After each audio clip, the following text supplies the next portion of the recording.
Supporter Indonesia di Australia sudah siap menyambut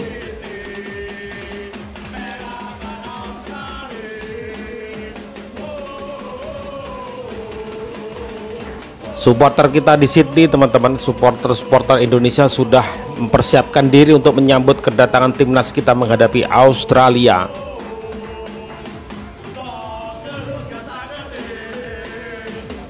So, terus ketal-ketir.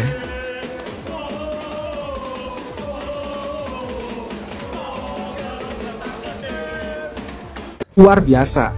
Sebanyak 3.250 supporter Garuda siap memberikan dukungan langsung kepada timnas Indonesia saat menghadapi Australia di Sydney Football Stadium.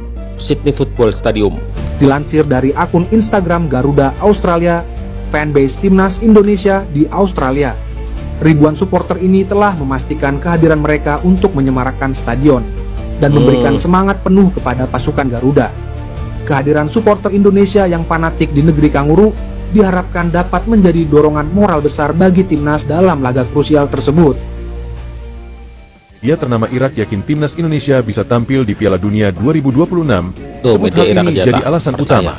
Media olahraga Irak, Irakis_Insinyur, menilai bahwa timnas Indonesia memiliki peluang besar untuk lolos ke Piala Dunia 2026.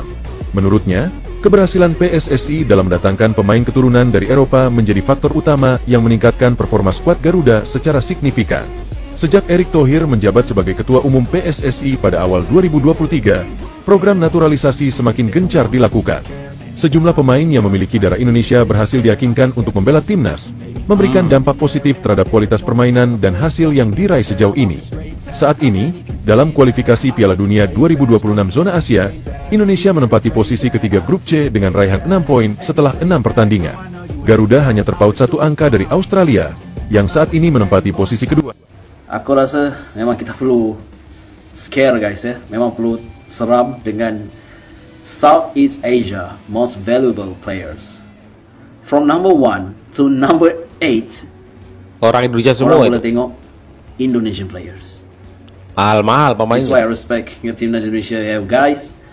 Jangan pernah mencari masalah dengan timnas Indonesia. Yeah, you can see how scary of them.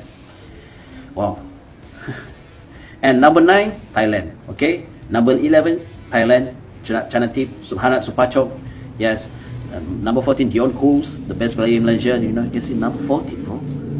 Yeah. Nguyen Xuan Son, Gary Hopman, Nicola Mikkelsen, Arif Aiman is number 19. And number 20, Ragnar Oramangon.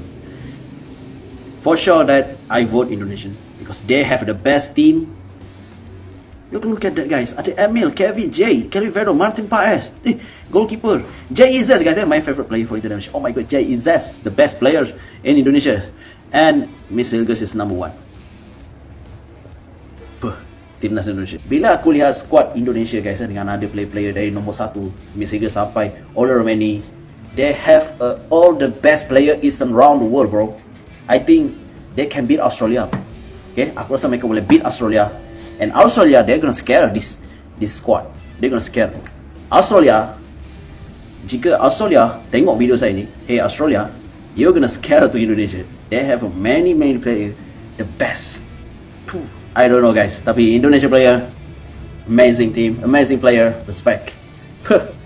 Dan kalau timnas Indonesia memang akan lolos langsung ke Piala Dunia 2026. Dan inilah skenarionya. Ya, seperti yang kita tahu, timnas Indonesia kini berada di peringkat ketiga guys di grup C dengan mengoleksi 6 poin. Dan di tanggal 20 Maret besok, timnas Indonesia akan menghadapi Australia. Dan timnas Indonesia wajib minimal mendapatkan hasil seri. Maka poin timnas Indonesia menjadi 7 guys. Sementara di pertandingan lainnya, Arab Saudi melawan Cina, itu kemungkinan Arab Saudi akan menang. Dan Jepang melawan Bahrain, yang menang adalah Jepang guys. Otomatis klasemen sementara timnas Indonesia akan turun ke peringkat keempat. Nah, di tanggal 25 Maret, timnas Indonesia akan menghadapi Bahrain. Dan di pertandingan ini kita wajib menang melawan Bahrain. Yang otomatis poin timnas Indonesia akan menjadi 10 guys. Yang membuat peringkat timnas Indonesia naik ke peringkat ketiga. Asalkan saat Cina melawan Australia itu Australia yang menang, dan Jepang melawan Arab Saudi yang menang adalah Jepang. Dan di tanggal 5 Juninya timnas Indonesia akan menghadapi Cina. Nah, pertandingan ini pun wajib dimenangkan timnas Indonesia agar poin timnas Indonesia menjadi 13 poin. Dan berharap pertandingan Australia melawan Jepang yang menang adalah Jepang, dan Bahrain melawan Arab Saudi yang menang adalah Arab Saudi. Otomatis timnas Indonesia naik lagi ke peringkat 2 klasemen sementara. Dan di pertandingan terakhir di tanggal 10 Juni saat kita melawan Jepang,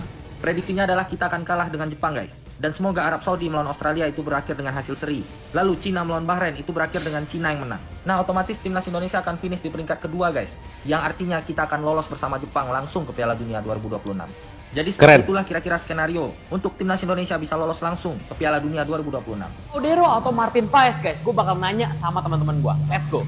Sebentar teman-teman ya. Tidak bisa dipungkiri teman-teman. Hari ini timnas kita itu timnas yang kuat. Terutama dengan kedatangan dari Emil Audero, ya ada beberapa pemain kemarin teman-teman ya. Tentunya kita juga banyak pilihan kiper. Kita punya beberapa kiper yang sangat berkualitas seperti Martin Paes, Emil Audero. Dan kalau di sekitar wilayah Asia Tenggara teman-teman, market value-nya nggak ada yang bisa menyaingi timnas kita. Timnas yang cukup mewah untuk di Asia Tenggara teman-teman. Timnas terkuat di Asia Tenggara. Itu tidak bisa dibohongi dan itu tidak bisa dipungkiri teman-teman. Kita lihat sama-sama di statistik juga teman-teman ya. Jadi kita sebagai penggemar timnas harus percaya, memberikan seluruh energi, kepercayaan diri itu kepada pemain dan juga pelatih agar kita semua bisa lolos ke Piala Dunia. Menurut kalian pilih mana tuh? Martin Paes atau Emil Audero? Net, sekarang kita punya dua kiper hebat, Emil Audero dan juga Martin Paes, ya kan? Kira-kira nih, buat lawan Australia dan juga Bahrain, siapa kiper kita? Pastinya Martin Paes, karena Emil kayaknya harus cek ombak dulu sih. Ya. Oke, gitu ya. Berarti Martin Paes. Martin Paes. Ken, untuk lawan Australia dan juga Bahrain, kiper kita Emil atau Martin Paes? Menurut gue sih Martin Paes juga ya, karena kan Martin Paes lagi ada momentumnya nih sama timnas kita, jadi kayaknya bakal dipakai lagi sih. Oke, berarti lu juga Martin Paes ya. Oke. Gal, buat lawan Australia dan juga Bahrain, kiper kita Emil atau Paes? Gue lebih setuju Emil. Emil, kenapa tuh alasannya? Mengingat di Palermo juga performanya cukup oke, berapa kali clean sheet, plus ini juga waktu dia untuk buktiin bahwa dia nggak salah untuk milih Piala Timnas Indonesia. Emil Audero, let's go. Sebetulnya Martin Paes lebih baik daripada Emil. Ya meski Martin Paes ini mainnya di MLS. Jika Emil bisa dimainkan, ini kita punya dua kiper dengan kualitas yang dibilang mirip. Oke. Nah, siapa yang akan jadi pilihan Patrick Kluivert? Kalau menurut saya tetap Martin Paes. Martin Paes. Karena Emil kan baru ya, gabung ya. Dan sebetulnya kalau kita melihat dari track record di level klub, sebetulnya Martin Paes lebih baik daripada Emil. Gitu. Ya meski Martin Paes ini mainnya di MLS, tapi MLS sekarang kan growing league ya. Artinya liga yang lagi berkembang ya. Dan dia juga beberapa kali melakukan saves, bahkan dia juga sempat masuk All Star MLS juga tahun lalu kalau nggak salah. Kalau Emil Audero ini kan di Sampdoria bagus, kemudian ternyata mulai menurun kan di level klub. Maka itu kan akhirnya yang dia harapkan dipanggil ke timnas Italia gak tercapai. Akhirnya ya sekarang main untuk Indonesia. Kenapa gak sebelumnya aja? Ya kan itu maksud saya. Jadi kalau feeling saya ya Emil Audero, bukannya saya meremehkan dia, tapi saya pikir memang Martin Paes lah yang akan dipilih, dan Martin Paes telah membuktikan performanya bagi Indonesia. Ya kan berapa saves yang dia lakukan lawan Australia. Lawan Jepang, kalau bukan karena dia 8-0 itu Jepang menang mungkin. Iya kan? Iya. Jadi sudah terbukti. Saya pikir Kluivert tidak akan mengambil resiko untuk first match. Gak mungkin. Ini first match dan match away lawan pesaing juga yang berada di peringkat nomor 2. Iya, betul. Beda 1 poin lagi. Nah, jadi gak mungkin diambil resiko mainin Emil Audero, kecuali Martin Paes cedera. Audero itu prime-nya ketika di Sampdoria. Pindah ke Juventus nggak dapat tempat. Pindah ke Inter nggak dapat tempat. Pindah ke Como kalah sama Pepe Reina. Pindah ke Palermo sekarang seri B. Mahal kalau. Apa dia pindah ke MU aja ya? Jangan. Oh jangan. Kan ada Onana yang udah lucu. Oke. Biar itu aja. Madura United. Nggak bakalan bohong. Bohong kalau ini. Kalau dia nggak bohong, dia bakal bisa bersaing di tim-tim papan atas Serie A. Dia bisa dapat kiper utama di tim Serie A. Dia setelah selesai dari Sampdoria, prime-nya turun kok. Ya kalau pemain di Eropa, emang otomatis harganya jadi tinggi kan? Iya. Dibandingkan pemain yang mainnya kalau di kaitannya Asia. Martin Paes, ya mainnya kan memang di MLS. Otomatis dari pemain di MLS kan nggak mungkin sebesar pemain yang ada di Eropa gitu. Cuman ukurannya ketika di Eropa dia segini, turun, dia ada di level mana akan tetap aja lebih tinggi dibandingkan pemain yang ada di MLS gitu. Betul. Hitungannya mungkin tinggi karena memang dia berkarirnya apalagi klub-klub gede. Betul. Sampdoria, Juve tadi, Inter, terus Como ya maksudnya Juve Inter kan otomatis, makanya orang Como kalah bersaing di Como. Ketika lu udah berseragam Juve, market value lu pasti tinggi. Betul. Ya mau pindah Lo mau pindah kemana aja market value lo tinggi, tapi kan belum tentu market lo setinggi market value itu. Betul. Siapa yang pantas menurutmu menjadi kiper utama timnas Indonesia? Martin Paes atau Emil? Secara nek menurut karir Gime, Emil lebih banyak jam terbangnya. Dia 301 karir gamesnya. Kalau Martin Paes itu 192. Nah, naik clean sheet 78 Emil, 43 clean sheet untuk Martin Paes. Menurut karena mainnya lebih banyak, yang pantas, yang tetap mengemban penjaga gawang timnas Indonesia, kiper utama nih? Alasannya kenapa? Nek aku ki tetap Martin Paes. Alasannya simple aja. Karena Martin Paes celirit. Apapun siapapun kipernya teman-teman, yang jelas kita punya banyak pilihan kiper-kiper terbaik teman-teman, kiper kelas dunia, ya kan? Siapapun itu yang kita serahkan kepada pelatih. Siapa itu Martin Paes, apa itu Emil, ya terserah pelatihnya. Tapi sebenarnya pelatih juga nggak mau mengambil risiko teman-teman ya.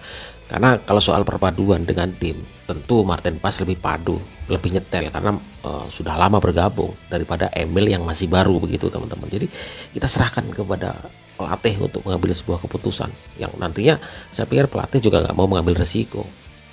Itu pertandingan penting. Mungkin Martin Paes yang pertama kali akan dipilih. Menurut kalian seperti apa? Silahkan nanti tulis di kolom komentar. Soal market value teman-teman, tidak bisa dipungkiri timnas kita itu timnas kuat hari ini di Asia Tenggara. Jadi kalian semua jangan main-main dengan timnas gua hari ini.